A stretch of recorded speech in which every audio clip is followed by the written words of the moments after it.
Olá, gente, tudo bom? Das minhas séries de podcast, vamos começar a terceira série, mas agora com a minha grande paixão, que é a marca Fuji X-Lovers. E não podia começar melhor do que um grande amigo, Ricardo Costa, que é um amigo que a gente tem uma amizade há muito tempo e hoje nós estamos nos conhecendo pessoalmente. Isso que é louco, né, Acho que Ricardo? a gente já se fala há uns 10 anos já. 10 anos de Por aí, amizade à à distância. distância, e hoje tive o prazer de te conhecer Pô, pessoalmente. legal demais. Estou muito feliz de estar aqui. Pô, não podia ser a melhor pessoa para começar. E esse podcast ele vai ter uma frequência semanal. A gente vai ter um foco nos fotógrafos e pessoas ligadas à Fujifilm, que é o intuito do canal, né, do perfil Fuji X-Lovers. Mas a gente vai trazer histórias das pessoas. Então eu não quero que a gente fique só falando de specs, de equipamento, mas como é a vida dessas pessoas, desses fotógrafos, o que move esses fotógrafos. E, claro, dentro disso, qual equipamento eles usam, por que escolher a Fujifilm, que está muito ligado à história, né? Histórias reais. E a Fujifilm tem esse apego sentimental, eu acho. Todo fotógrafo que gosta de Fuji, ele é diferenciado, porque ele tem um olhar diferenciado. Para escolher a câmera é que você tem que ter um sentimento a mais pela fotografia, né? É paixão pela fotografia mesmo. E a Fuji, ela resgata isso de muita gente. Resgatou de mim. Eu estava cansado Prazer de fotografar. eu não fotografava mais com prazer. Era só trabalho. Eu pensava em câmera, eu já pensava em dor nas costas. Juro. Casamento. Duas câmeras grandes penduradas. Duas câmeras grandes penduradas. E aí eu descobri o mundo Fuji e hoje estou muito satisfeito. Estou trabalhando até hoje, já faz 13 anos de Fujifilm e vamos lá. Então, vamos falar de você. Meu amigo, eu queria que você falasse um pouquinho para as pessoas que estão assistindo da sua história, contasse um pouquinho da tua história, como você começou na fotografia, de onde você é, né? Fala um pouquinho de você. Eu sou natural de Poços de Caldas, sul de Minas, né? E eu comecei na fotografia por necessidade. Eu tinha uma locadora. Que ano? Eu comecei, assim, em 2005 eu já fotografava. Mas eu tinha uma locadora e foi muito bom a locadora por vários anos, ganhei muito dinheiro, só que a locadora foi acabando, né? E antes da locadora acabar, eu comecei a ir ajudar um primo de uma ex-namorada que eu tinha em formatura. Então comecei a ir ali, já dava uns cliques e tal, mas nem imaginava em trabalhar com isso. E quando a locadora realmente foi ficando ruim, né? Chegou um dia que eu falei, não, eu tenho que arrumar outra coisa para fazer. E assim, vou trabalhar com foto. Né? É o que eu enxergava na época. Não era paixão, não era nada, eu não gostava, não era uma coisa que me seduzia. Só que quando eu comecei a fazer os primeiros trabalhos, casamento, por exemplo, as noivas gostaram e vieram me agradecer. Aí eu falei, caramba, eu estou fazendo uma coisa que eu estou sendo pago e ainda a pessoa fica feliz. Eu senti um prazer nisso. Aí eu comecei a ver um sentido nisso, né? Legal. Comecei a ver sentido, mas antes até fazendo formatura, onde eu fui aprendi a fotografar na formatura. O casamento ainda demorou uns 2 anos para me pegar. O primeiro casamento foi em 2008. Então eu estou indo uns 18 anos de casamento. Puxa, né? uma história já. Eu lembro que Deus, quando é para abrir as portas, Ele abre. Eu fui num casamento de uma prima minha, eu não tinha coragem de fazer um casamento, eu tinha medo. E chegando lá, eu vi o fotógrafo trabalhando, falei, uai, se ele está fazendo assim, acho que eu dou conta também. Aí eu criei coragem, isso no sábado. Na segunda-feira, eu cheguei na minha locadora, o meu funcionário veio e falou, minha tia quer que você fotografe o casamento dela. Eu falei, mas eu nunca fiz um casamento. E aí ele falou, não, você tem uma câmera boa tal, e me vendeu para ela. E ela foi lá e fechou comigo o casamento. Puxa. Fechou por um dinheiro que já era bem mais do que eu estava ganhando na locadora, que o locador já não estava legal. E eu comecei a fazer. eu já entrei no digital. Era o comecinho do digital. Sim. Eu cheguei a fotografar de filme nas formaturas, mas eu já entrei no casamento no comecinho do digital. Que é que você usava? Nikon. Nikon, tá. D60. Tá. Né? Porque o cara que me levava usava Nikon. Então, Sim. eu fui para Nikon. Na época, eu troquei um carro que eu tinha, peguei um carro mais velho, o dinheiro da volta eu comprei equipamento, comprei câmera, lente, comprei flash e comecei a fazer. E, assim, na cidade vizinha, eu sou de Poços de Caldas, eu comecei a fazer isso em Caldas, que é onde eu tinha locadora. Não existia rede social, não tinha como divulgar, e eu comecei a fazer em Caldas. E comecei a pegar todos os casamentos da cidade, porque eu fotografava de digital. E o fotógrafo antigo fazia de filme, só que ele fazia, no máximo, 2 rolos. Um negocinho bem padrão. A gente tinha uma limitação mesmo em casamento. E aí, eu já filme, fazia aquele monte de foto. E eu lembro até de um caso, a noiva falou assim, mas você deixa eu escolher as fotos? Porque eu dava um número de, sei lá, 400 fotos na época. Ela escolheu o que ia para o álbum. E ele não, ele revelava o que saiu e entregava, né? Sim. Então, foi assim que eu comecei. Caramba, cara. E aí a gente se conheceu antes de você ir para os Estados Unidos, né? Depois. Depois? Você já estava nos Estados Unidos, já cara. estava nos Estados Unidos. E como que... Conta um pouquinho dessa história. Na realidade, o que eu também tenho que ilustrar aqui? Essa marca, o perfil Fugex Lovers, hoje é um perfil... a gente vai até colocar a legenda em inglês. Sim. Porque é um perfil que... Os seguidores, 92%, não são brasileiros. São de fora. São de fora. Então, a gente está contando histórias aqui para a gente do mundo inteiro. Eu acho que vai ser muito interessante, porque são realidades diferentes. Em cada país, o fotógrafo tem uma realidade diferente. Sim. E é legal a gente levar isso, esse mundo da fotografia, em países... Eu tenho certeza, uma pessoa que está ouvindo, que é da Noruega... E ouvi uma história de um brasileiro. Pode se identificar com algumas coisas. Tem diferenças, mas tem similaridades, né? E me conta, como que foi essa aventura dos Estados Unidos? Só para resumir, eu comecei nessa cidade, depois eu comecei a fotografar em Poços de Caldas. Eu tive que recomeçar do zero, porque não tinha como você fazer um nome naquela época em rede social e nada. Então, eu simplesmente desisti da cidade de Caldas e fui para Poços de Caldas. Comecei de novo do zero e aos poucos eu fui crescendo e isso se passaram 8 anos, né? Cheguei a ficar bem conhecido, fazer muito casamento, muita formatura, né? Eu cheguei a ser chefe de equipe de formatura e quando chegou em 2015, que estava a crise da água, da Dilma e tal, o Brasil não estava legal e me deu essa vontade de tentar nos Estados Unidos, né? Então eu era recém-casado, fazia coisa de 1 ano e eu resolvi ir para os Estados Unidos. Cheguei nos Estados Unidos, não entrei na fotografia logo de cara. Cheguei num dia, no outro eu fui trabalhar na construção civil, porque um amigo meu que mora lá tem uma construtora e me deu trabalho e eu fui trabalhar de servente para ele. Só que nessa época eu descobri os podcasts. Desde o Brasil, já escutava, muito viciado em podcast. Na época, o Papo de Fotógrafo, Sim. o Fotologia, né? O papo era com a Ana Cariani, Petroco, né? Que eu conheci os dois pessoalmente também, né? E Fotologia com os Vanassi. Os Vanassi. Eu conheci um deles também uma vez num congresso. E eu comecei a escutar aquilo, mas assim, escutar todos os episódios. E aí, eu inclusive ia trabalhar na obra com fone, escutando, porque eu estava naquilo, eu sabia que aquilo era temporário, e eu sempre estudei muito fotografia, né? Sempre foi muito, muito viciado em aprender. E um episódio era você. Não lembro agora se era no Papo ou se era no Fotologia. Eu fui nos dois. Foi nos dois. Não lembro qual dos dois. Eu sei que eu escutei você falando da Fuji. Olha. E o que tinha acontecido? Quando eu fui para os Estados Unidos, eu vendia o equipamento da Nikon. Sim. Eu tinha ficado com uma câmera Nikon, uma D600, uma lente ou 2 e um flash lá. Vendi quase tudo.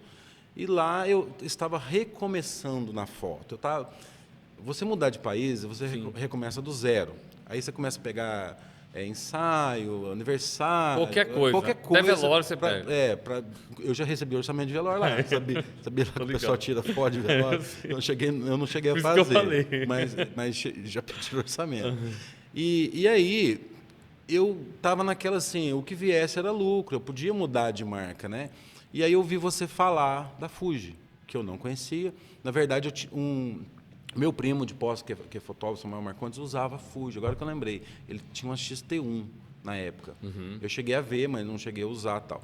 E aí eu fui lá na BH conhecer a Fuji. Cheguei lá, peguei a XT10 na mão, achei muito pequena.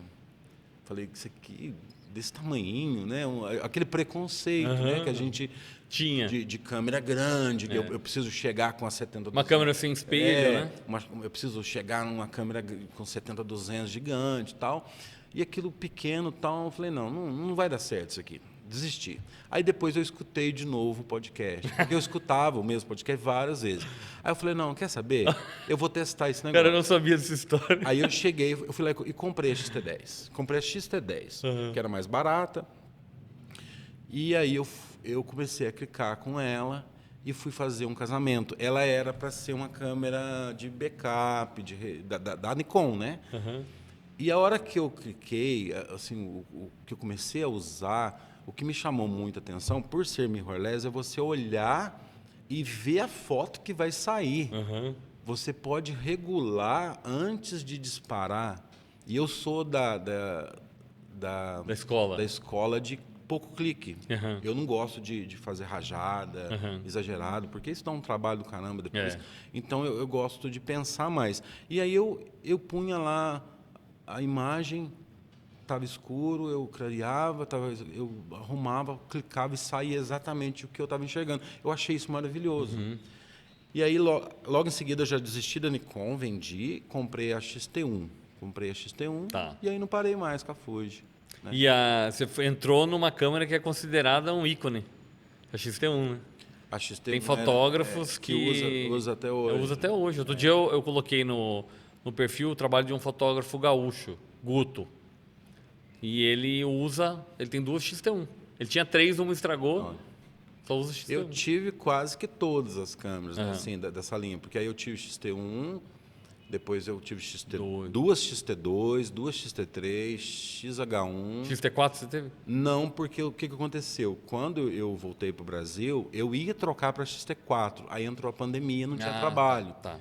E aí eu parei ali na XT3. Agora que eu troquei para XH2 e X106. Ótimo. Né, mas aí eu vendi a XT3 que eu tinha.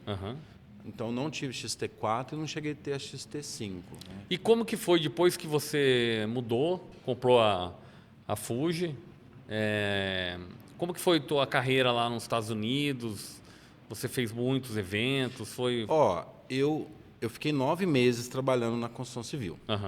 Isso fazendo alguns trabalhos já. Desde os primeiros dias, os amigos brasileiros já faz um ensaio, mas assim, tudo baratinho e tal. E com 9 meses eu fechei um aniversário por $300 e eu ganhava $110 na construção.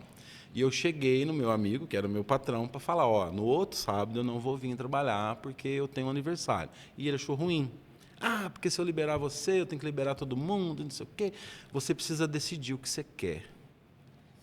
Aí eu falei, não tem nem que te responder, eu sou fotógrafo. E aí eu saí. Fiquei meio como se fosse desempregado, fazia menos de um ano que eu estava lá, não tinha renda, não tinha reserva, não tinha nada. Aí eu falei, minha esposa trabalhando, pelo menos o que ela ganhava dava para pagar aluguel e comer. E eu falei, eu vou pegando os trabalhos. E aí eu fiquei enfiado no quarto uns 15 dias, assim, meio perdido. Porque a gente ainda morava numa casa, a gente alugava um quarto dentro de uma casa de uma pessoa. Porque o começo lá é assim. Então, eu fiquei naquela, assim, nossa, o que eu faço agora, né? E aí eu pedi para o filho dessa mulher me ajudar a fazer. Eu falei, eu vou mandar mensagem para os estúdios de fotografia. Eu falei, me ajuda a fazer em inglês aí uma mensagem, porque eu ainda não falava inglês bem. Ele falou assim, capaz, para que você vai mandar? Você não fala inglês, você não vai conseguir. Ele não me ajudou. Aí eu fui, fiz uma mensagem, fiz um e-mail, eu traduzi no Google lá, nem sei se estava certo. Peguei 40 empresas de fotografia. Lá tem muitos estúdios, né? Estúdio. 40. E eu mandei um e-mail para essas empresas. No outro dia, só uma pessoa respondeu. Só uma, o Charlie. E ele respondeu, falou, você quer conversar, quer vir aqui? E ele morava em Carmel, que é uma cidade um pouco longe de onde eu morava. Longe assim, 1 hora de carro e tal. Aí eu respondi, isso conversando por e-mail. Eu falei, não, vou sim e tal. Mas aí ele respondeu, mas não é longe para você vir? Eu falei, não, eu vou tal. Aí marcamos de conversar. Eu falei, caramba, como é que eu vou conversar com o cara sem falar inglês? Eu orei, pedi a Deus para me ajudar nessa. Você foi sem saber falar inglês? Eu estava muito bom no espanhol. Eu trabalhei na construção com os hispanos. Então, eu estava falando muito bem espanhol. E o inglês, aquele inglês basicão de saber pedir uma coisa, pedir... Igual o cara que pede um moca. Você já viu isso aí? Moca? Não, mineiro? não. Pede um moca. Como é que é? Não, ele pede uma batata frita e a mulher pergunta que tipo de moca, de frappé que ele queria. Aí, tipo, big potato, isso aqui. Aí vai buscar, a mulher entrega 2 moca pra ele. Então, eu falava muito errado e sabia já pedir alguma coisa, mas não para ter uma conversa, para me vender para ele. Claro. E eu fiquei 1h30 conversando com ele. Caraca. Assim, sei lá, Deus que abriu a mente para falar. Ele fala hoje assim, que eu falava assim, mim tirar foto, mim. E aí, ele me contou que ele escutou uma voz falar assim, ajuda esse cara. Caramba, cara. E antes dele ver as minhas fotos, ele falou, você quer ir num casamento comigo? Sábado agora? Eu falei, agora, né? Eu tava sangue no olho para ir, né? E aí depois ainda mostrei minhas fotos para ele aí gostou, né? Eu já era fotógrafo há 9 anos, né? Já tinha experiência para caramba com casamento e tal. E aí fui no casamento, mas era para me ser um segundo fotógrafo. Só que eu cheguei lá, era o casamento de uma argentina com um americano. Putz. E eu estava arrasando no espanhol. E eu já cheguei brincando e conversando e tal, e fazendo as fotos e mostrando, ela pirou. E o casamento foi numa casa muito legal, eles casam no fundo de casa, né? E tinha uma floresta no fundo, assim, com um riozinho, e tava uma luz entrando lateral, assim. Perfeito. Eu fiz um ensaio ali, mas arrebentei. Ficou mais lindo. Eu não deixei ele trabalhar. Eu fiz sozinho o casamento. Tomei a frente, fiz, ele adorou, e no outro ensaio já mandou sozinho. Top. E ele foi um cara que me comprou. Ele falava para as noivas, o cara não fala inglês, mas ele é brasileiro, ele é bom, ele é isso. Me vendia. E aí eu comecei a trabalhar para ele. Trabalhei para ele por uns 2 anos, depois eu saí e montei a minha empresa. Legal. Ainda continuei fazendo uns freela para ele. Porque o freela nos Estados Unidos é bom de fazer, né? Mas foi um cara que me deu oportunidade, que não é fácil. Você é ainda amigo dele? Sou amigo, a gente se fala de Legal. vez em quando, né? Às vezes eu ligo para ele. A americana é meio estranho, eles ficam na deles. Assim, diferente. Mas assim, aí eu... vai ter um monte de americano assistindo. Não, eles são mais fechados. É diferente a cultura. Eles são fechados. A cultura é né? diferente. Mas assim, às vezes eu falo, o cara não me liga, faz tempo. Quando vê do nada, nossa, estou morrendo de saudade, não sei o quê. Então a gente virou amiga, um cara que... Aí ele foi para a Flórida, montar uma filial na Flórida e me convidou para ir. Eu morei um tempo na Flórida, na casa dele. Foi uma experiência bem legal. Conheci muito lugar, fiz muito casamento. Legal. Muito casamento. E você... O que fez você voltar para o Brasil? Assim, como foi a tua decisão de falar... De voltar. Porque você... Estava fazendo o teu mercado, estava trabalhando bem. O primeiro ano nos Estados Unidos foi muito difícil. Não vou falar que foi assim terrível, não, porque não foi. Mas você quando muda, nem tudo são flores. Você não tem dinheiro para comprar, para morar bem. Você chega, você não tem roupa, você não tem carro, você não tem móveis, você não tem nada. Isso leva um tempo para acontecer. Então, para a gente foi o primeiro ano. Eu comecei a trabalhar com ele depois de 9, 10 meses. Então, assim, até o segundo ano foi complicado. Inclusive, ele que comprou a XT2 para mim, que eu estava sonhando e não tinha dinheiro para comprar. Ele comprou e falou, aí eu desconto, aí aos pouquinhos e tal, para me pegar a XT2. Claro. E aí depois, no terceiro ano, aí eu já estava voando, pegando muito trabalho, já falando inglês, né? Então, foi muito bom. Só que quando passa o oba-oba de morar lá, de você... ter coisas que no Brasil é difícil ter, né? Por exemplo, lente. Eu tenho muita lente da Fuji, porque morava lá, é mais fácil de comprar. Sim, sem dúvida. Mas você começa a Só uma observação. O Brasil tem uma carga de impostos gigantesca. Sim. É uma das maiores cargas de impostos do mundo. Então, quando a gente fala da facilidade de comprar um equipamento nos Estados Unidos, é porque aqui a gente paga mais do que o dobro, praticamente, em muitos produtos importados que a gente compra. Então, só para exemplificar, né? Eu, por Explicar. exemplo, lá comprava uma câmera com 2 freelancers, 2 freela. Pois é. E aqui no Brasil, Isso a pessoa tem que fazer, para comprar uma câmera, 40 eventos. é muito diferente. 40 de 20 a 40 eventos para comprar uma câmera. E eu estou falando de freela. Sim. Um casamento eu compro, por exemplo, uma câmera e uma lente. É isso. Essa é a diferença. Então, Muitas vezes até, eu sempre falo disso, que o fotógrafo brasileiro, não só brasileiro, mas da América Latina, de países que não são os Estados Unidos, Canadá, ou os países europeus, ou o Japão, os países mais pobres, né?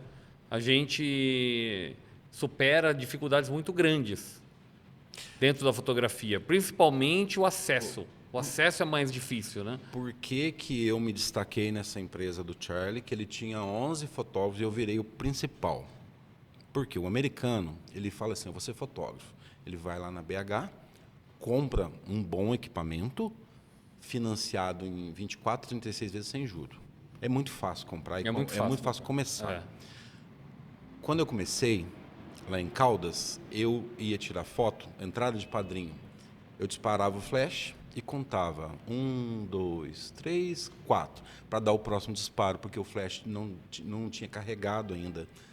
Então, essa limitação que a gente tem no Brasil no começo, de não ter equipamento, de não ter lente clara, de não ter o melhor equipamento, transforma o fotógrafo em um bom fotógrafo. Exatamente. E quando você joga um equipamento bom na mão, o cara voa. Então lá o pessoal tinha equipamentos muito bons, mas eles são muito assim, eles fazem exatamente as mesmas fotos. Esse pessoal que trabalhou com você. Não só eles, outros. Tem excelentes fotógrafos nos Estados Unidos. Eu trabalhei com um cara muito fera lá, mas a maioria, eles levam aquilo como um extra. O cara é contador e faz casamento no final de semana. E eles são... Eu posso dizer que o brasileiro é mais criativo. Não só na fotografia. Eu acho que outras áreas. Eu acho que é a questão da superação de dificuldades. Então, você começa a dominar o equipamento. Você não tem o melhor flash, não tem a melhor lente, mas aí você começa a ser criativo e dominar. Isso fez diferença, Sim, com certeza. Com certeza. Né? E aí, voltando porque você perguntou por teu retorno, que eu queria voltar, né? Quando passou esse oba-oba, de você falar, eu posso ter iPhone, eu posso ter um carro bom, posso ter Nike, você começa a pôr na balança se realmente vale a pena ficar longe da família. Né? O que pesou muito para mim foi ficar longe da família, de mãe, de irmãos, de filho. E eu comecei a ver que nem tudo, dinheiro não é tudo, não é o mais importante. Então, eu já a partir do 3º, 4º ano lá, eu fiquei quase 6 anos, eu já pensava em voltar. Eu já falava, não, esse não é o meu lugar. Ainda mais por ser de Minas Gerais, é um lugar que você conversa com todo mundo, qualquer pessoa. E na pandemia que eu resolvi voltar de vez. Né? A pandemia, e aí sentiu mais isso? Eu tinha 52 casamentos agendados. Nossa. Eu fiz 5. Só 5, né? Porque aí eu tinha os meus, eu prestava serviço para outras empresas, né? E empresas grandes que eu tentei entrar lá atrás e não consegui. Aí depois que eu já falava inglês, que já estava manjando, consegui entrar e a pandemia acabou com tudo. Atrapalhou muita gente. Atrapalhou. Aí resolvi voltar. Sim. E esse retorno teu ao Brasil, você mudou de área? Como que foi? Eu estou falando isso, eu já sei, né? Estou puxando, porque depois eu quero mostrar um pouquinho do teu trabalho, do teu trabalho atual, inclusive, né? Sim. E eu queria que você... Eu acho muito interessante, a gente se conhece há muito tempo, você é uma pessoa que sempre procurou fazer coisas diferentes. Né? Desde os Estados Unidos que a gente conversava, você já tinha um braço online também, né?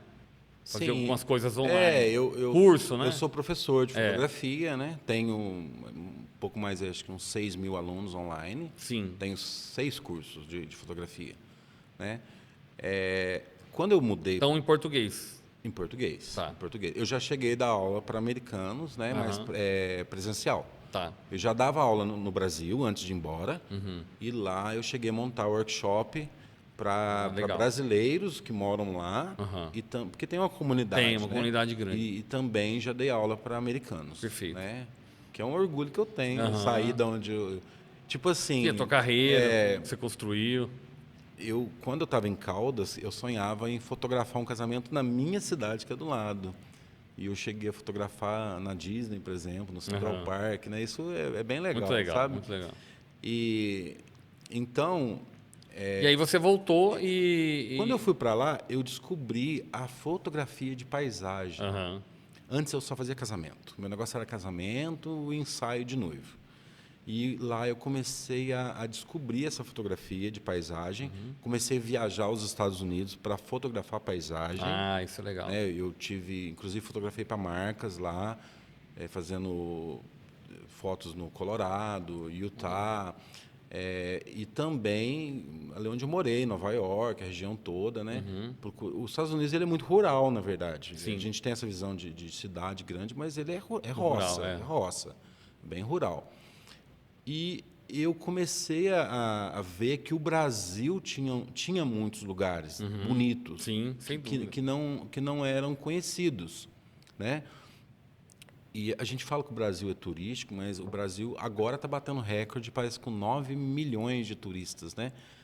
A cidade de Orlando recebe 90 milhões. Só a cidade de Orlando. Sim. Nova York, coisa de 66 milhões. Então, o Brasil ele é muito desconhecido ainda. Sim. Então, eu voltei com essa ideia até de mostrar o Brasil, mostrar lugares que ninguém conhece. Perfeito. Vários lugares aqui que você fala. O teu estado é muito bonito, Minas. Né? Minas Gerais é muito bacana. Eu tenho viajado bastante por Minas Gerais. Uma coisa também que eu mudei, eu tinha aquela assim, eu quero fazer paisagem, eu quero ir para a Patagônia, eu quero ir para as Dolomitas, eu quero ir para a Itália, eu quero ir para não sei. Só que assim, para ir para esses lugares é uma gana, é difícil. E às vezes a gente tem um lugar bonito próximo da onde a gente mora e ignora isso. Então, e que não é explorado, né? Porque você vai para qualquer ponto turístico fora, milhões de pessoas fotografando todos os anos. É né? muito fácil nesse Lugar. Agora, lugares inexplorados então, é muito interessante. quando eu voltei, logo de cara, no mês que eu cheguei, já fui para o Espírito Santo, né? Depois comecei a rodar Minas Gerais, as cidades históricas que eu não conhecia. Legal. Já fui muito para cidades, inclusive acabei de participar da gravação de documentário de cidades históricas e comecei a tentar mostrar isso, né, nas minhas fotos, né? O que eu gosto mais hoje é a paisagem, o documental também, né? Ótimo. É o que eu mais gosto. Você tem trabalhado também com arquitetos, né? Está trabalhando com galerias, né? Então, quando eu voltei, eu cheguei perdido e pandemia. Assim, o que eu vou fazer? Eu não divulguei o casamento, que eu realmente não queria mais fazer, mas mesmo assim, faz 5 anos que eu voltei. Eu devo ter feito uns 40, só por indicação. Né? Sim. O pessoal sempre fez, o pessoal ficou feliz e tal. E comecei a tentar encontrar algum caminho nessa foto de paisagem, de decoração, alguma coisa assim. Comecei a fotografar bastante para turismo, pousadas, chalé de montanha. Minas tem muito lugar de Serra da Mantiqueira, muito chalé de montanha, né? Monte Verde, Gonçalves, essa região. Serra da Canastra. Eu fui agora semana retrasada, acho que foi a 15ª vez que eu fui para lá. E sempre fazendo ou para pousadas ou para paisagem e tal. E também... Você faz com drone também, né? Drone, eu estou usando muito drone. Então, hoje eu uso Fuji e drone. Fuji drone. E drone. E essa parte para arquitetos, para decoração, né? Eu presto serviço para construtora, tenho uma das maiores do Brasil, é uma cliente forte minha. E eu estou entrando na parte de decoração. O que você acha, Ricardo? Até uma pergunta que eu gosto. Vou botar um café. Você quer mais café? Mineiro não nega café. Eu queria que você falasse um pouquinho dessa experiência, porque muitos fotógrafos, eles não têm o costume de colocar no papel a fotografia deles. De imprimir. De imprimir. E eu acho extremamente importante, principalmente para gente que fotografa com Fuji, você colocar a fotografia no papel, porque aí você vai ver realmente o potencial da câmera. Eu acredito que a Fujifilm, quando você coloca no papel, você vê a diferença assim, de forma muito... Sim. A qualidade e o que eu acho impressionante na Fuji é, principalmente a foto no papel, ela é muito orgânica, parece que foi feita com filme mesmo. Até os grãos. Eu acho... Não tem ruído, tem grãos, né? Tem foto que eu gosto e a hora que eu vou postar no Instagram eu não sinto Exato. que eu estou conseguindo passar o que a foto é. Não que esteja ruim. Mas o Instagram, ele é muito pequeno a tela e às vezes é uma tela ruim. O cara tem um celular com a tela trincada. Não, e a questão própria de você ver a textura, de ver uma transição. Eu tô aqui com uma foto ao lado, eu vou começar agora. E eu tenho feito grandes impressões. Pois é. Impressão de 1 metro, de 60 por 90. E fica muito bonito. Sim, o papel com certeza. é muito diferente. Eu, quando entrei na Fuji, o primeiro casamento que eu fiz pro meu estúdio que eu tinha, eu troquei todas as ampliações, né? E fiz tudo com Fujifilm. Eu fiz as ampliações com a X100S, que era 16 megapixels. Mas esse negócio de muita... Deixa eu te falar uma coisa. Sabe o dia que eu levei um choque assim, de realidade? De parar de falar... essa lente é extremamente nítida. Ou assim, tem que ter 200 megapixels. Eu fui numa exposição... Eu vim aqui em São Paulo, na exposição do Sebastião Salgado. Uhum. E eu vi uma foto, era aquela exposição Gênesis, que tinha grão assim, mas muito grão na foto, e era a coisa mais linda do mundo. E eu falei, caramba... O que ele fez? Não dá para saber. Porque era filme, né? Ou não? Não, o Gênesis ele fez com filme e digital, é mais recente. Eu acho que ele fez com Canon. Canon, mas com um pouco de filme também. Porque ele ficou 8 anos fazendo. Tá. Então, aí não dá para saber.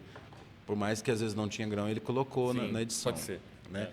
E eu vi a foto, ela tinha tanto defeitos de grão, assim, mas o que ele estava mostrando era maravilhoso. Sim, exato. Então, e é um charme, às vezes... ali eu vi que não é sobre isso. Não é sobre isso. Né?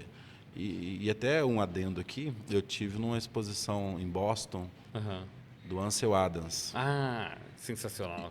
Mas o Salgado é muito melhor que ele. Você gosta mais do Salgado? Sim. Do Salgado? Sebastião Salgado, gostei mais. Caraca, as sério? fotos são muito mais impressionantes, mais bonitas. E o Ansel Adams que inventou o conceito de parque nacional, né?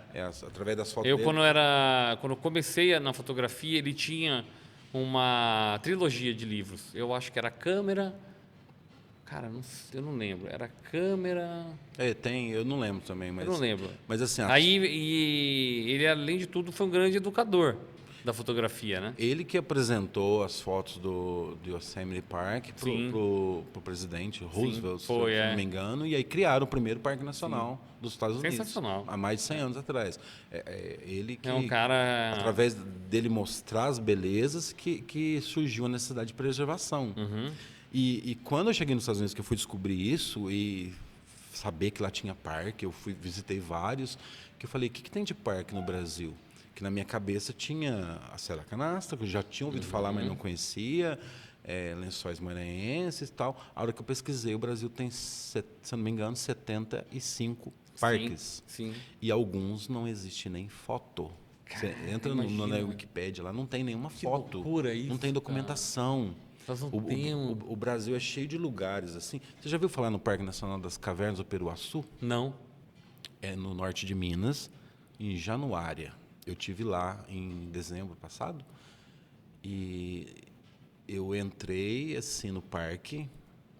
Falei, vai ser uma caverna. É uma caverna de 200 metros de altura, com iluminação, porque ela tem um buraco no teto. 3 quilômetros você anda por dentro dela.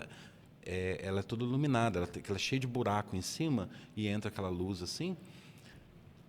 Passa um rio lá dentro, parece que você está em outro planeta. Caramba. É um dos lugares mais lindos que eu já vi na minha vida. E eu conheço bastante lugar legal. Então, assim, e você vai falar, as pessoas não conhecem. Pancas lá no Espírito Santo, você não conhece? Não conheço. É maravilhoso. Tem os pontões capixabas, né? É maravilhoso. O Brasil é um país muito Tem bonito. muita coisa. Tem muita O coisa. Brasil precisa ser divulgado. Esse trabalho que você tem feito é legal. Se fosse você, eu me aprofundaria até mais nisso. Fazer essa documentação e é interessante. O difícil é você conseguir monetizar isso. É. O casamento é muito fácil. É. Se eu quisesse hoje ganhar dinheiro, eu estava no casamento. Pegava um por semana. É a mesma coisa comigo. 2, sim, tal. Mas eu vim com um outro propósito. Sim. Eu acho que a fotografia ela é muito legal. Quando você começa, eu acho que você deve experimentar de tudo. Uhum. Exato. Só que chega uma hora que você vai achar seu caminho. Sim. Tem gente que adora newborn, tem gente que adora retrato. Exato. E Você vê que interessante. você vai achando os seus Ricardo, caminhos. eu trabalhei com casamento durante 30 anos. Olha, E da minha geração, cara, tem poucos fotógrafos ativos. Eu conversei com um americano outro dia, o Ben Crispin. te conheço de nome. E ele ainda está fazendo casamento, cara. Legal. É o jeito mais fácil de ganhar. E Mas eu acho que tem que ter uma resiliência muito grande para ficar no casamento. Mas no começo, acho que a pessoa tem que fotografar. Por exemplo, eu aprendi muito na formatura. Formatura, você tem evento todo dia, tem evento de manhã, de tarde, de noite, e você vai com uns caras mais velhão, dinossauro da foto, que o cara manja pra caramba, e aí você cola no cara e ele, regula assim, coloca assim, faz assim. Foi onde eu aprendizado peguei, grande, onde eu peguei a manha de fazer estúdio, De evento fazer também, estúdio na formatura. dominar o flash e tal. É. Eu aprendi muito na formatura. Legal. Porque a pessoa que pega uma câmera e fotografa todo dia, ela vai aprender, não tem como. Sim. Né? Tudo é prática, né? Como exercício E físico. correr atrás também de melhorar. Quando eu comecei, até depois de você, mas não tinha informação. Não tinha basicamente aonde aprender. Assim, Hoje está mais fácil. muito mais fácil. A primeira vez que eu descobri o flash fora da câmera, conhece o Zach Arias, usuário de Fuji?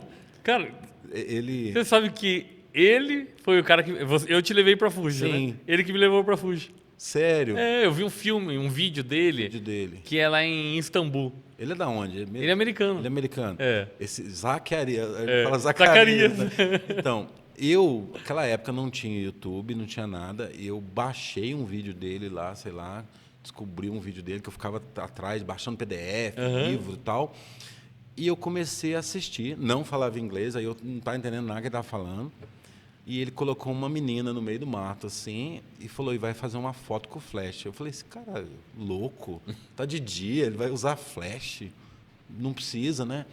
E a hora que ele bateu o flash e mostrou a foto, me deu aquele estalo, assim, falei, caramba, como assim? Ele fez ele conseguiu equalizar o céu, aí ficou aquele céu azul lindo e ela iluminada, aquilo me deu um estalo. Eu falei, mas como é que eu faço isso? Aí eu fui descobrir como arrumar um disparador do flash.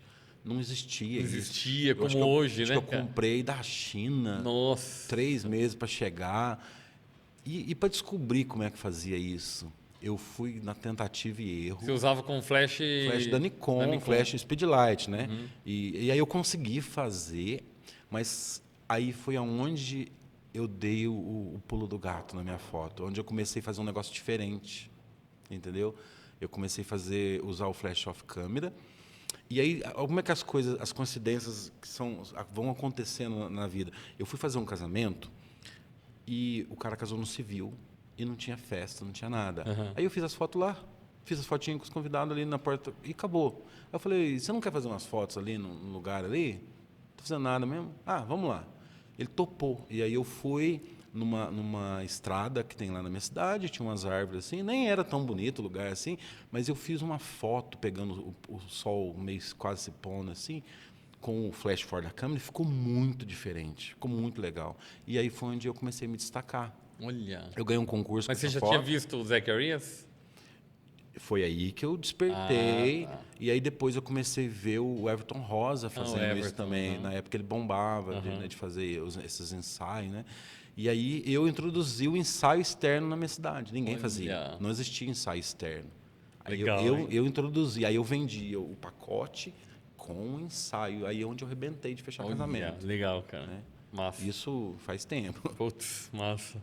Ó, eu vou mostrar agora pro pessoal um pouquinho do teu trabalho, que eu acho que é Legal. interessante. E eu quero que você comente, enquanto eu estiver mostrando, fale que equipamento você usou, comente um pouquinho de Ok. cada foto. Outra coisa, antes eu vou dar um recadinho. É, esse podcast está sendo realizado na Worldview, aqui no centro de São Paulo. Quem não conhece a Worldview é a BH brasileira. Você falou. Eu comentei, eu conheço a BH. Aqui você encontra de tudo em relação à fotografia, iluminação, flashes, E muita coisa da Fuji. muita coisa da Fuji, também de outras marcas. E é um atendimento muito legal, porque o pessoal daqui é gente fina demais, é do Abdala, da equipe dele. E o que eu acho que está sendo muito legal da Worldview, que eles estão fazendo agora, estão atuando em várias áreas para o fotógrafo, né? Essa área do podcast, eles estão criando um lounge, tipo um espaço de trabalho.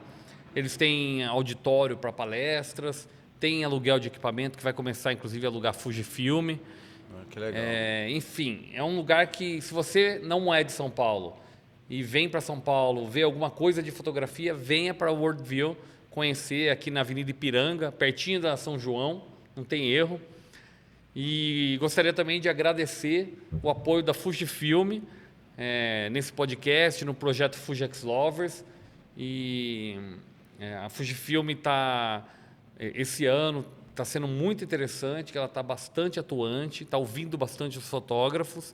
E eu, como embaixador, estou muito feliz de poder realizar alguns projetos que vão ser muito legais para a comunidade Fujifilm aqui no Brasil. Eu sei que tem muita gente de fora, mas para quem é brasileiro, fique ligado. As datas, em breve aqui no podcast eu vou trazer vários eventos, inclusive os 2 entrevistados de hoje vão fazer parte de um dos Fugex Lovers Day que a gente vai ter esse ano. Né? Vocês vão ser palestrantes também. Legal. Então vamos lá. Eu vou começar. Outra coisa que é muito legal, que eu achei interessante você trazer no papel. Eu até quero ver com a Fujifilm de a gente colocar uma impressora em breve para poder imprimir alguns trabalhos de fotógrafos, até dos convidados que vierem. Você imprimiu em papel Fuji. Por coincidência, eles Perfeito. imprimiram em papel Fuji. Eu fiz a impressão de bastante foto. É o Fujicolor Cristal.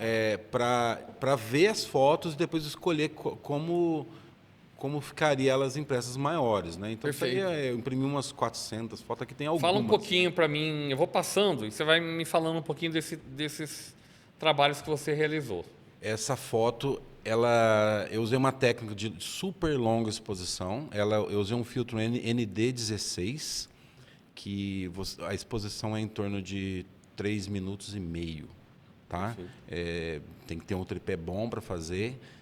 E eu devo ter feito aí com a XT3 a 1655. Perfeito. Né? Onde é?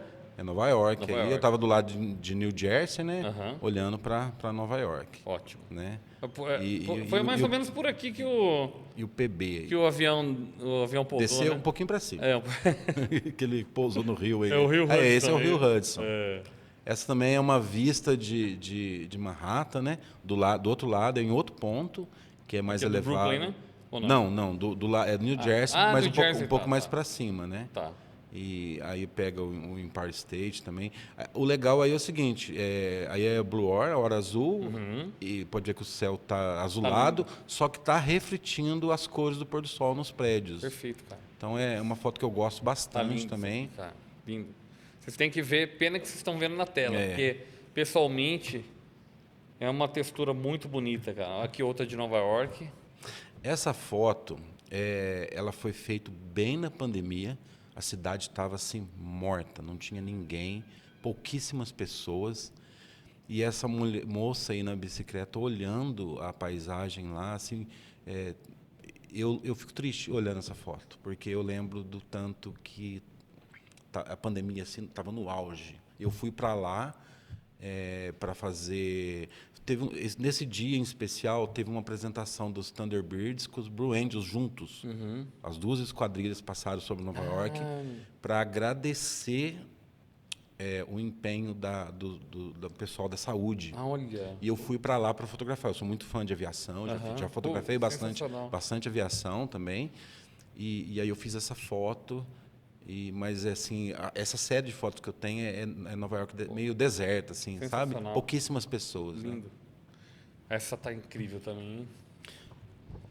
Essa foto aí, eu vou talvez a lente da Fuji que eu mais goste, que é a 100-400 das que eu tenho. Essa é demais. Então você consegue puxar muito os planos, né? E quando você coloca igual aí um farol com a lua, assim, parece um pão de queijo. Tá ali. Pão de queijo é uma comida brasileira feita de. O pessoal de fora não sabe. Como que as pessoas falam fora? Tem uma palavra que mas é um X bread, não sei, mas assim é um pão de queijo. O pão de queijo. É um pão de queijo e a lua cheese vermelha. Bread, né? Cheese bread. Aí eu não lembro se era lua de sangue, alguma coisa assim. Era um evento meio especial. Legal. Isso aí é no Maine. O Maine é um estado divisa com o Canadá ali. É um parque nacional e essa praia só tem pedra, não tem areia. Isso aí é começo de Fuji ainda, XT2 talvez, XT2, né? Engraçado que é o seguinte, XT2, XT5, XH2, imprimiu, parece que fica tudo igual. Cara, é incrível. Né? A impressão, papel é demais. Eu tenho eu faço campanha direto para impressão. Outro dia eu parei para pensar como fotógrafo, hein? E eu estava vendo, meu pai faleceu em 2021 e eu peguei muitas fotos da nossa vida, né? Sim. E aí, o que eu senti? Cara, eu tenho fotos até 2003, cara. De 2003 para cá. Porque era obrigatório revelar, era filme. Eu não tenho foto, cara, da minha história. Eu fiquei assustadíssimo com isso.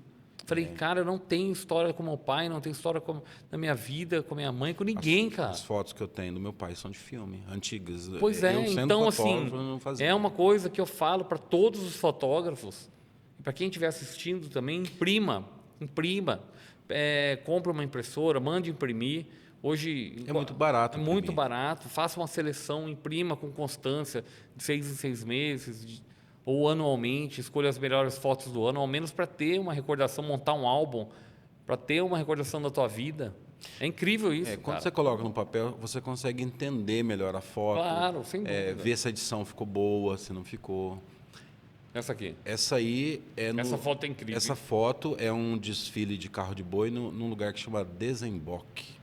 Incrível. É na Serra da Canastra. Sensacional, cara. Desemboque é onde começou o Goiás, surgiu ali, os tropeiros saíam dali para desbravar o Triângulo Mineiro e o estado de Goiás. Tá. Então é um desfile. Muito interessante. É um desfile de carro de boi. E essa foto tá linda, cara, com esse chapéu, esse contraste, ficou muito legal. Eu sou fã do preto e branco. Eu já cheguei a pensar em desistir da cor, fazer só PB. Dá vontade. Dá vontade, né? Esse aqui, para quem não é do Brasil, não vamos fazer uma enquete. Esse Cristo não é o do Rio de Janeiro. não, mas é o segundo. Mas ele é o Cristo da minha cidade. Legal, pô.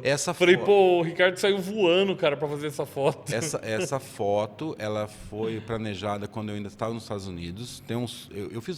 Eu não falei, mas lá eu estudei muito foto de paisagem, inclusive com grandes fotógrafos, que eu só sonhava em conhecer o cara e cheguei a fazer curso e tal. Legal. E eu aprendi a fazer planejamento de foto com o PhotoPills, que é um aplicativo que você fala, eu quero fazer a lua atrás do Cristo, do ângulo tal, e ele vai te falar, tal dia, tal horário vai dar certo. Você consegue colocar, olha, eu quero fazer a Via Láctea atrás dessa montanha. Você consegue fazer esses cálculos. E eu fiz o cálculo de fazer essa foto da lua cheia. Ele funciona até no Brasil? Qualquer lugar que você quiser fazer, você consegue. Detalhe, no horário certo, tá na Blue Hour, que não tá tão preto, né? E aí eu fiz esse cálculo, chegando no Brasil, eu consegui fazer essa foto usando a 100-400. Ô, louco. Para fazer assim, você tem que ter Claro. uma super Pra tele. achatar, né? Uma super tele, né? Muito lindo. Tem que ser uma super muito lindo, tele. cara. Então deu certo. E essa foto foi premiada, ganhei concurso lá então de volta ela. primeiro lugar de fotografia de paisagem, né? Uma foto que bombou. Inclusive fizeram uma cerveja, tem uma cervejaria artesanal, chama Zil, que ele fez uma lata em comemoração aos 150 anos de Poços de Caldas com essa foto Ô, louco. na Você lata. tem essa lata? Tem Tem que guardar, cara, isso aí. Uma cerveja topíssima. Pô, legal. Foi uma Devia ter trazido. foi uma série especial. A próxima você pode trazer. Pra gente ir pro happy hour, né? Então, essa é da mesma Da mesma série, sequência, daquela, né? né? O mesmo Muito o cara lindo, muito cara. fotogênico. Incrível, aí. incrível. E é uma coisa que eu comecei a despertar o interesse de fotografar roça, Aham. coisas rurais. Roça homem do campo, né? Homem do campo, cavalo, vaca, Cowboys, né? cowboy, né? Isso aqui é onde? Caconde. Isso aí é estado de São Paulo, Caconde, Lindo também. né? E é uma, Parece um... é uma foto impressa que no papel ela fica muito legal, muito bacana. pedacinho do paraíso, né? Olha aí. Nova York, né? Nova York é muito fotogênico, né? E cada dia ele te entrega um pôr do sol diferente. Você pode ver que tá roxo, né? Purple. Olha as cores disso aqui, que incrível, cara. Isso aí é uma foto que eu imprimi porque eu gostei muito das cores e foi o primeiro dia que eu saí com a XH2 para testar. Olha, então é recente. Essa foto a XH2 eu peguei Lente faz aqui? um ano, a 100-400. 100-400. Foto de passarinho é Cara, 100-400. incrível, incrível. Só que assim, paisagem, antigamente eu tinha na minha cabeça que era só lente aberta, wide. E não, a 100-400 faz muito... Aí você faz retratos da paisagem. Pô, sensacional. Essa tá linda, hein? Essa também Onde é? é Poços de Caldas. Poços de Caldas. Poços de Caldas e o senhorzinho ali, o vendedor de sorvete, está ali pensando na vida. vida. Né? Essa aí, talvez XT3. É o momento reflexão masculina. Talvez, essa fonte é muito famosa lá na cidade. Tem um jardim muito bonito, né? É o momento do nada, que a gente fica pensando no nada. Aí, ó, essa aqui é incrível, cara. Meu Deus, que foto linda. Parece que emoldurou para você. Né? Deus emoldurou a cena para você, cara. Aí eu tive o prazer de fazer essa foto com esse pôr do sol. XT3 com... Onde é?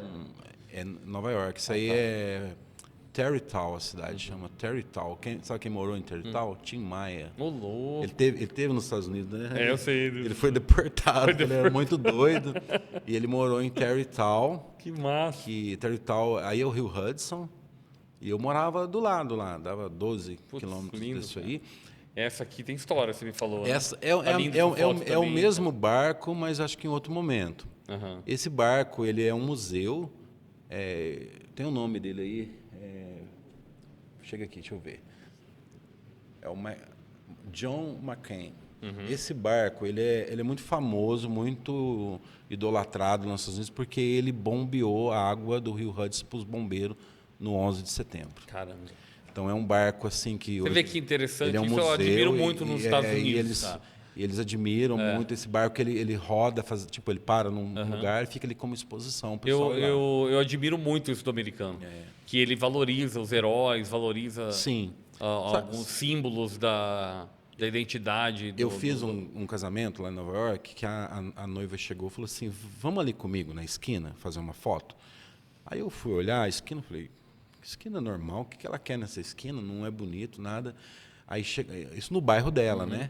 Aí chegamos lá, tinha no poste, assim, bem na esquina, tinha uma foto do tio dela, ele era bombeiro e ele morreu no 11 de setembro. Então tinha como se fosse um altar para ele ali na esquina. Tipo uma estátua, Não, era uma foto colada no poste e uns dizeres, assim, não era uma estátua. Uma homenagem. Uma homenagem, uma foto dele, assim, vestido de bombeiro. Pô, sensacional. Lá é muito respeitado isso. Lá eles Cara, e ela foi fazer uma foto com o tio dela, né, falecido ali na foto, para ter no álbum dela. Ela fez questão. Incrível. Isso é incrível lá. Essa foto é Boston. Boston é uma cidade incrível também para fotografar. Talvez até mais que Nova York, hein? Isso é a ponte do Brooklyn, né? É uma longa... Aqui é do Brooklyn, né? E aqui você fez uma longa exposição preto e branco, também. Maine, Isso aí é no Maine, né? Só pedra. O Maine, esse parque se chama Acadia National Park. As praias é só pedra, muito bonito. Deixa eu te... Essas são fotos já do Brasil. Isso aqui tá lindo, cara. Peraí. Vou pegar mais 2 retratos aqui, que eu achei muito lindo. Aí. É da mesma série? Não, isso aí é um dia aleatório que eu saí andando de moto. Eu pego a moto e saio para a roça andando. Ótimo. Às vezes eu levo uma câmera maior, às vezes eu levo só... Essa aí acho que eu fiz com a X100F, que é uma câmera facinho de carregar. E aí tirei essa foto, até eu fico me perguntando, será que ela comeu o porquinho depois de grande? Porque ela estava tratando ele como filho, né? Não, acho que não deve ter comido, né? Ou comeu, né? Não sei. E essa você conhecia daquele senhor? Essa eu fiz no mesmo dia. Não, legal. é totalmente diferente. Totalmente diferente. Caramba, essa tá demais também. Isso aí também, ele estava... Você tem que fazer Ele estava trabalhando na lavoura. Sabe o que você tem que fazer? Uma série de fotos dos homens sem face. E assim, o preto e branco dá esse contraste. Porque o que está Demais, destacando? A mão dele, Não, isso aqui é incrível, cara, porque a expressão tá na mão da pessoa. Essa foto tá muito legal, cara. Então, eu quis... Pô, você tem que me mandar essas fotos para postar no feed, pô. Eu procuro... Teve algumas que saíram no feed. Mas essa aqui é uma foto que tem que estar no feed, pode pô. ser. Eu escureci Incrível, ele cara. aí para dar destaque na mão, muito legal. justamente. E aqui, ó, passou essa... Vamos ver. Essa aqui do cowboy, para a gente finalizar. O cowboy brasileiro aqui, né? Cowboy mineiro? Essa foto aí, tem um cara lá da minha cidade que ele viajou para o Peru e ele comprou a X106, só que não chegou. Aí ele perguntou se eu alugava a minha X100F para ele. Falei, pô, tá alugar e tal, mas... Falei, o cara parece ser cara do bem. Eu peguei e falei, cara, você não me deve nada, leva. Aí levou na viagem para o Peru e fez as fotos com a minha X100E. Aí quando chegou a X106, falei, agora você me empresta para me testar. E aí eu levei, eu fui para Capitólio fazer um balão, que tem um voo de balão lá, e me contratou para fazer. E na volta eu achei esses cowboy lá, pegando gado, tal. A série inteira é muito legal. Tem umas 10 fotos legais. E essa aí eu fiz com a X106. Essa já era tua? Não, a dele. Ele me emprestou por um dia. Aí agora eu comprei. Acabei de comprar a X106 semana passada. Você comprou a irmã do meio. Porque tem a irmã mais nova, que é a ex-Half. Sim. Tem a X106, que é a irmã do meio. E tem a RF, que é a irmã mais velha. Cara, que som essa Eu tô com ela, eu fiz um trabalho... até vou falar um pouquinho, se me der liberdade. Lógico, essa aí eu fiz a primeira vez que eu saí com ela para fotografar, eu já tinha pego ela quando lançou, só que agora eu fiquei com a câmera para realmente testar num trabalho fotográfico. E na última semana, eu fiz, até tá no Fugex Lovers, eu soltei um recipe de preto e branco. Eu quero copiar ele, hein? Achei lindo. Manda lá o direct, manda que eu te mando no direct. E foi muito interessante usar a RF, porque a gente estava até conversando disso, né?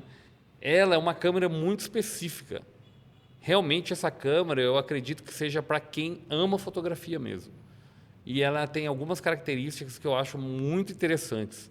Você tem que ter esse foco quando você vai ter uma câmera como essa. O que eu senti no uso dela?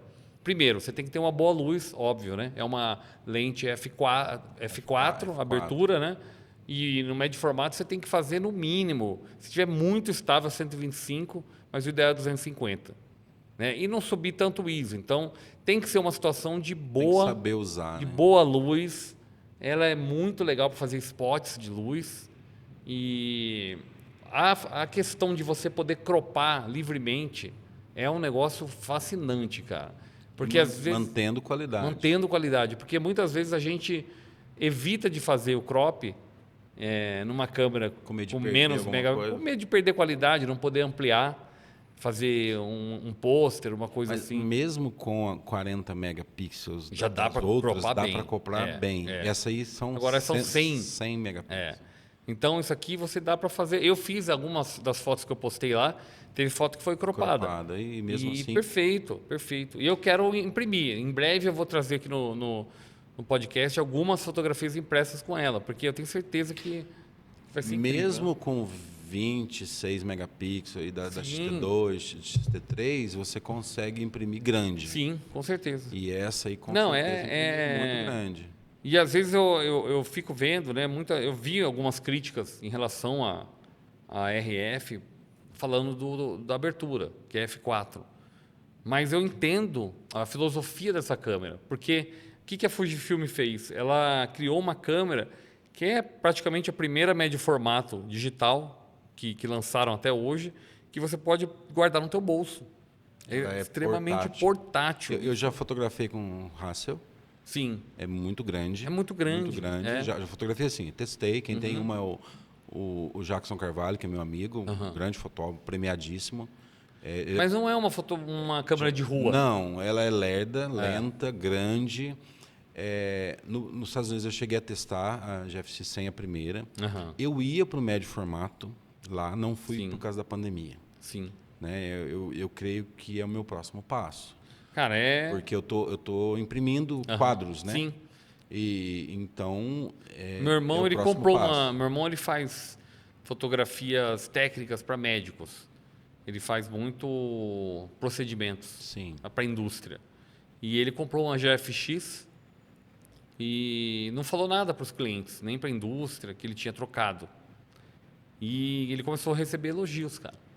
As pessoas começaram a perceber a falar diferença. e a lente dele é a zoom, nem é Nem a, uma fixa, boa, bem clarinha. negócio assim. É uma lente boa, mas não é o top, né, da linha GFX, linha GF.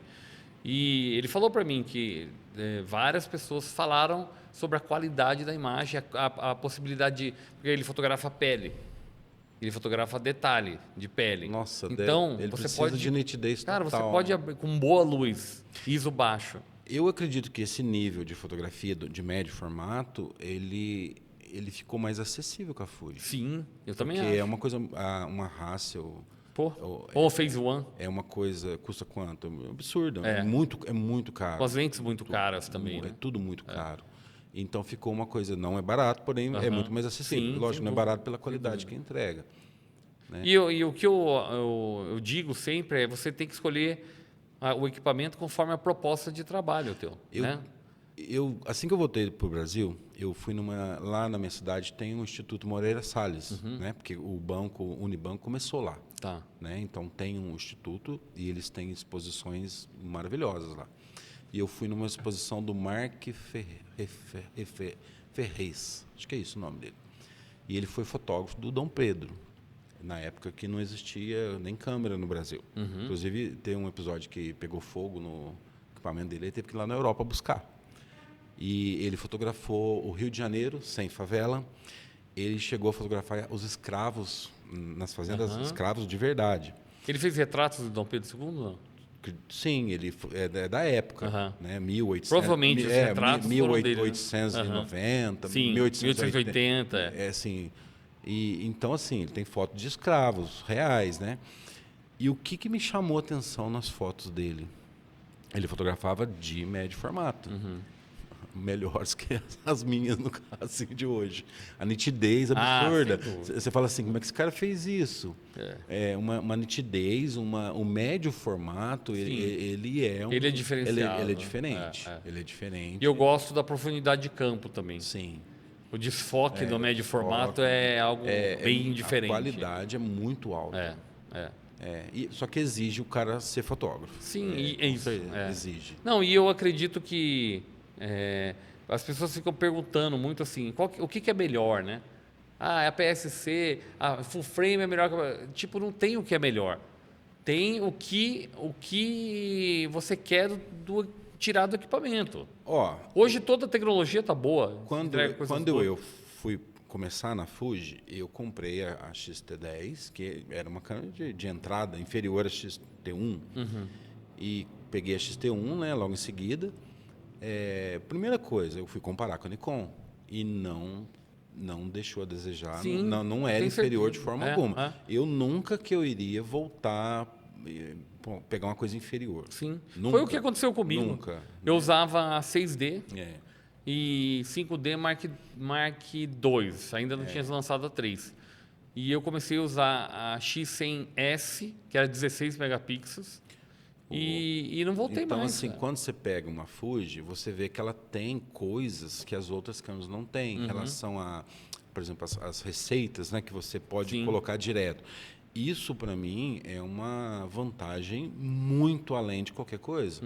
Porque o que eu acho? Quem está começando a fotografar, ao invés de ficar pensando na edição, aprende a fotografar.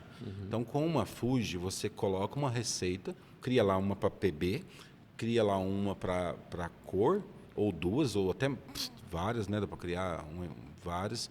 E você pode gravar na você câmera. grava, coloca o nome ali, Kodachrome, né? Umas coisas que fica legal. E você vai testando qual que você gosta. E você já tem uma foto editada na câmera. Exato, E aí, eu recomendo, eu como professor de fotografia, eu recomendo, no começo, esquecer edição. Que a pessoa ela não sabe ainda fotografar e ela já quer aprender uma super edição no Photoshop, no Light. Então, aprende a fotografar, esquece um pouco essa parte da edição e que você vai conseguir ter uma foto igual o celular. Você não tira Sim, foto do celular exato. e de repente dá só um contraste, uma coisinha ali. A Fuji vai te entregar uma foto pronta, Sim. bonita, um PB. O Acros para mim foi uma revolução. Sim. Quando não tinha na XT1, né? Tinha verdade. XT2, né? Quando eu peguei a XT2 com o Acros, aquele preto e branco, sabe o que eu fazia? Eu ia para casamento e falava para a noiva assim, olha, eu vou fazer aqui com essa câmera só PB. Não existe colorido, porque as noivas às vezes, mas tem colorido? Né? Aí eu fazia uns takes só preto e branco. Porque é muito bacana. É muito bacana. Direto da câmera. E isso que você falou é importante. Eu acredito que para quem está começando na fotografia, é o que a gente tinha conversado isso hoje, né? A Fujifilm ela proporciona uma oportunidade de você já fazer uma foto pronta. Isso que você falou, que não precisar ir para o Lightroom, para o Photoshop. Sim. Eu acho que é o melhor sistema para quem está começando. Melhor sistema. Eu recomendo a pessoa começar com uma câmera. Olha, a X100-6, que é a mais nova, ou algum modelo inferior que também atende, ela não troca lente. Isso a pessoa fala, mas não troca lente. Eu vou te falar, para quem já usou, é libertador. Tá? Quando eu comprei a X100F, que foi a primeira desse estilo, rangefinder, né? Eu fotografei 6 casamentos em sequência só com ela. Eu fiquei tão apaixonado que eu só usei ela. Né? Eu acho só, Ricardo, que assim, ela é uma... Realmente, o que você está falando, eu concordo plenamente. Mas para quem está começando, talvez uma câmera mais de entrada, Mas né? tem a XM5, né? XM5 Sim, ela é mais barata. E ela é uma câmera voltada para criador de conteúdo, né? Que pode fazer vídeo, pode... E ela entrega as receitas também, né? Também. Tudo. Não que a X106 não faça vídeo. Sim. Mas ela é intercambiável, a XM5, faz 4K, faz 6K, enfim. E a XT30 Mark III que lançou agora também.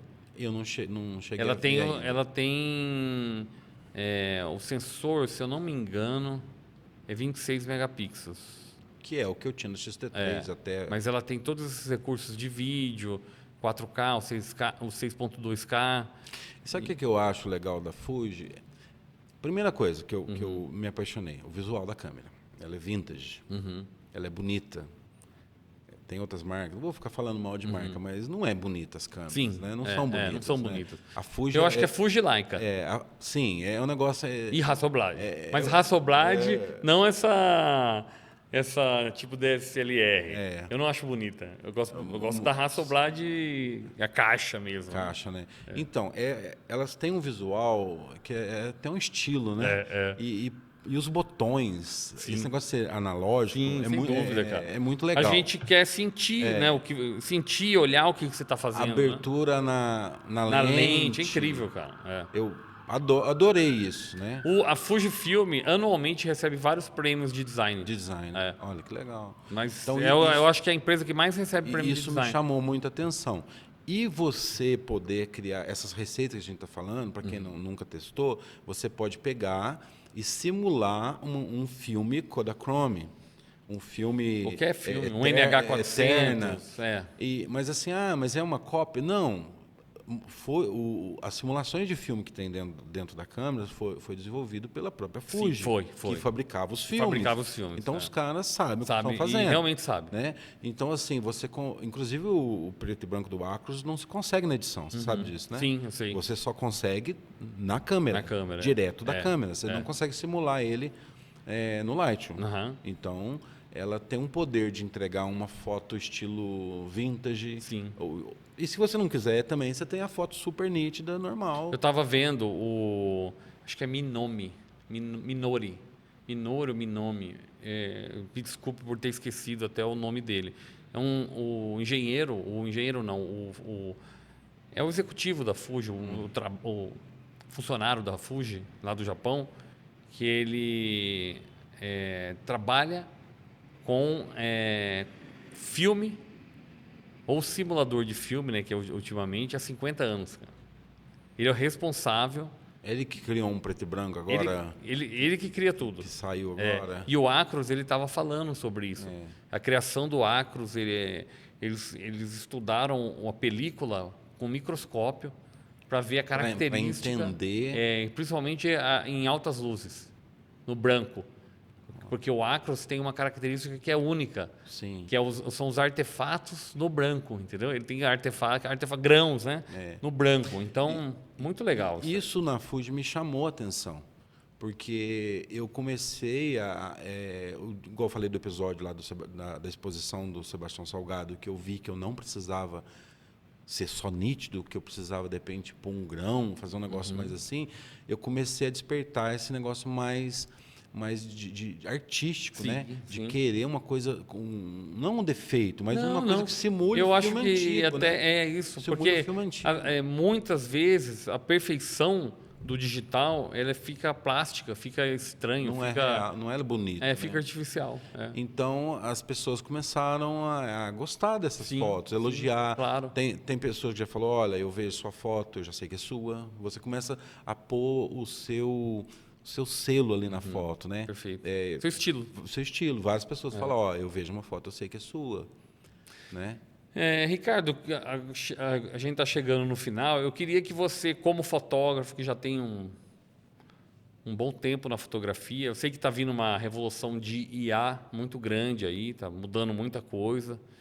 Você acredita que há futuro para o fotógrafo ainda nesse mundo da inteligência artificial? E que caminhos que você acha que um fotógrafo deve seguir nesse mundo da fotografia? Eu cheguei a mexer bastante com IA já, porque eu venho também, já fui programador.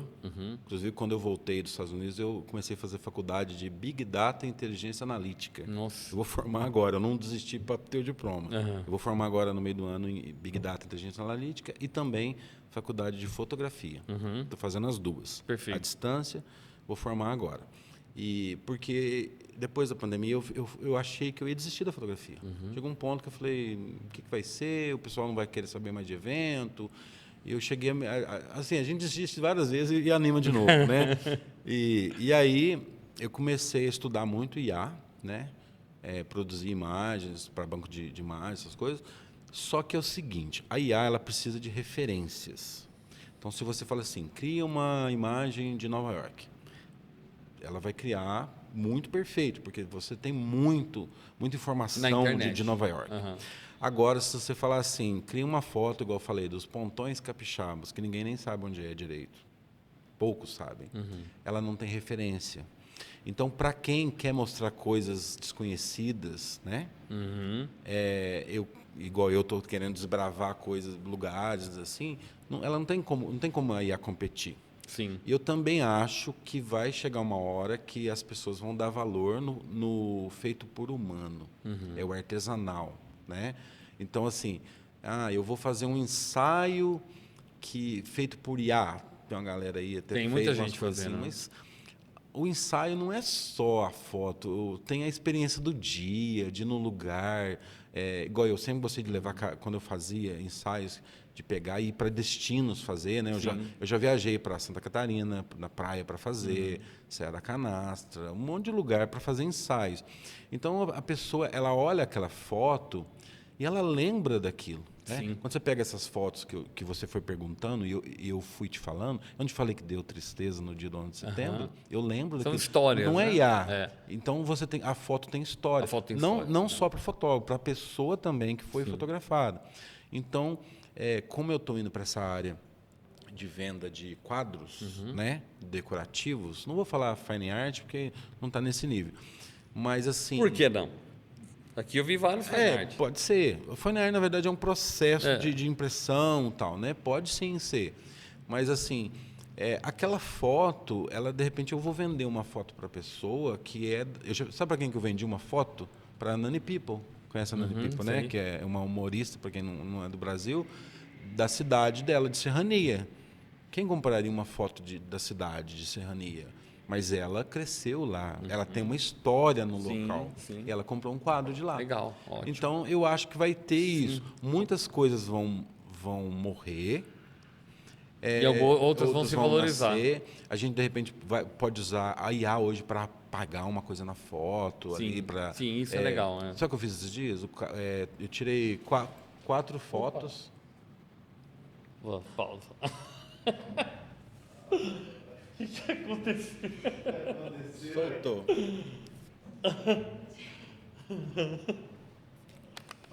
Normal. Lá a gente faz a edição depois. Tá indo bem, gente? Tá legal? Tá bom? Muito legal. Falem. Tem várias vezes aqui. Tem história esse Ricardo. Hein? Esse Ricardo tem história. Ih, tem cada perrengue. Eu quero ver a tradução disso em inglês. Dessas palavras mineiras que ele falou aí. Pão de queijo. É polvilho. Filho? Não, os caras deixam os gringos. Não, eu saber. não sou mineiro, né? Ele devia saber do que é feito. Usar IA para traduzir, então é isso. Não, eu quero ver o que vai acontecer, cara. Tá gravando, né? Tá gravando? Tá gravando? É os cortes. Making off. Backstage. Mas lá nos Estados Making Unidos, off, backstage. lá nos Estados Unidos tem o pão de queijo já. Tem, pô. Tem. A brasileirada já levou pra lá, pô. É, pode ir. Tem. Cara, o brasileiro se espalha por todo mundo Tem uma- e vai levando suas coisas. Tem uma grande amiga Coxinha, minha né? lá que montou um café brasileiro lá, vende pão de queijo, vende brigadeiro. Aí os americanos descobriu o brigadeiro. Sério? Ela arrebentou lá, saiu até no New York Times. Vai vendendo pra gringo ou só? Não, brasileiro, mas gringo também. Ah, que massa, cara. Os gringos também. Porque os caras descobriu. Não só isso, ela café, aí ela vende café brasileiro, ela vende pão de queijo, ela vende Massa. várias coisas gostosas, como se diz. Tem uns lojinhas brasileiras, né? Estados Unidos, né? Tipo, conveniência, assim. Tem... Conveniência não, armazém, né? Os armazéns. Supermercado brasileiro. Supermercado brasileiro. É mercadinho. Eu ia lá em New Jersey para fazer Tinha? compra porque a gente queria comprar bolacha, Toddy, arroz. E tá tão porcaria isso aí hoje em dia. Não, mas Você pega o Estadão. você quer O açúcar, né? É verdade, o afetivo. o arroz O brasileiro. Que você não- feijão, né? Carioquinha. Feijão a gente comprava colombiano. Pó de café também. Passa, como diz, passa. Colombiano é bom, Colombiano café é bom. Qual que é? Tem a marca, Chama Juan Valdez, né? Juan Valdez. não conheço. Eu comprei lá quando fui. Aí, Mas eu prefiro o meu. mas assim, tem tudo lá. Só que é caro. É tudo muito mais caro. É um importado, né? A mesma coisa de você comprar uma coisa importada. O que aconteceu, meu amigo? Soltou ali. A trava aqui, a gente não pôde furar a parede. Daí a gente Mas aí onde eu parei? Que ela comprou a foto. fala da Nani People em diante. Da Nani People em diante. Eu tava falando sobre a IA, né? Isso. Eu volto nesse assunto. Então. Finaliza Depois esse a gente assunto. pergunta, pede um conselho, né, para quem está começando. Para os iniciantes. Você falou, eu lembro da fala, você falou que você acha que algumas coisas vão morrer, mas outras as pessoas vão começar a valorizar. Isso aí. Que algumas coisas vão acabar, outras vão... Isso. Né? Com a IA, né? Eu posso começar desse ponto. Com a IA, eu acho que tem coisas que vão morrer e outras vão ajudar. Vai ser uma ajuda. Sim, com certeza. Por exemplo, esses dias eu fiz um evento. Eu, geralmente, quando é pessoas em pose, eu tiro 3, 4 fotos para garantir que ninguém piscou, mas teve o cara piscou em todas. E aí eu abri o olho dele na IA e ficou perfeito. Cara, para isso eu acho que é muito bom. Entendeu? Vai ajudar muito. Isso aí... Então... Que são coisas que davam muito trabalho e eram coisas são pequenas. ferramentas. São ferramentas que vão ajudar o concordo. fotógrafo. Mas eu vou falar para você, eu acho que a questão do retrato, talvez o IA para o retrato comercial vai dominar. Não, vai dominar. Para o retrato comercial. A IA. Retrato corporativo. Comida também. Comida já era. Comida já também, foi. Eu também acho. Agora, eu acho que pro ensaio, tipo, um ensaio pessoal, você vai fazer um ensaio com teus filhos, Fake. por exemplo. Fake não tem condição. Um casamento. Um casamento não vai substituir. O casamento, o fotógrafo, ele vai enxergando as coisas e vai clicando. Ele vai tirando. Essa é a magia frames. da fotografia de casamento. Quem vai fazer isso com IA? Não tem como. Assim, eu não digo de paisagem. Você consegue fazer paisagens muito bonitas com IA. Tem um fotógrafo, eu não lembro o nome dele, que eu sigo. E ele faz fotografias fine art preto e branco. Eu sei quem que é. Eu Cara, esqueci o nome dele é uma agora. coisa... É fabuloso. É uma coisa assim, eu fico... Mas assim, não é real, é uma arte fictícia, entendeu? Então, aí é onde eu tô pensando em fazer as minhas fotos, tipo assim, criar fotos de uma região, por exemplo, onde tem uma série de pousadas, e vender as fotos daquele lugar, da cachoeira que é próxima à pousada. Claro. Porque aí a IA não faz. Não faz, E a pessoa Esse não tipo de fotografia de paisagem de um local específico, você criar alguma coisa fictícia, ok, para fazer um abstrato, alguma coisa assim. Sim. Agora, o que se refira a um local específico, acho que IA não tem sentido você fazer. Entendeu? Vou fazer fotos de IA de paisagem do Rio de Janeiro. Cara, para mim não tem sentido, entendeu? Eu comprar uma foto de IA feita do Rio de Janeiro. Você quer uma coisa. Eu quero uma foto do Rio de Janeiro. Mas aí é onde eu estou pensando nessa linha de trabalhar com exclusividade. Sim, com certeza. Fotos numeradas. E a coisa orgânica, né? Porque a pessoa... a gente gosta de coisa exclusiva. Sim, olha, com certeza. Eu tenho esse café seu aqui. Não é um café de mercado que você compra em qualquer supermercado. É um café especial. Exato. Eu sei que você escolheu a dedo, você foi lá conhecer as plantações, você testou, você experimentou, você torrou, você... Tudo. Então, não é um café comum. E algumas pessoas vão querer um café comum pelo preço e outros não. Outros vão querer uma coisa melhor. Quem quer coisa melhor, eu acho que aí vai querer uma coisa feita por um humano. Perfeito. Né? É isso aí, mas algumas concordo. coisas realmente não vai fazer sentido o fotógrafo fazer. Igual foto de comida é um negócio complicado. Eu tenho um amigo muito bom, Luciano, que faz foto de comida como ninguém. Ele mesmo fala, será que vai acabar? Será que não vai? Ele tem que aprender a fazer isso bem com IA.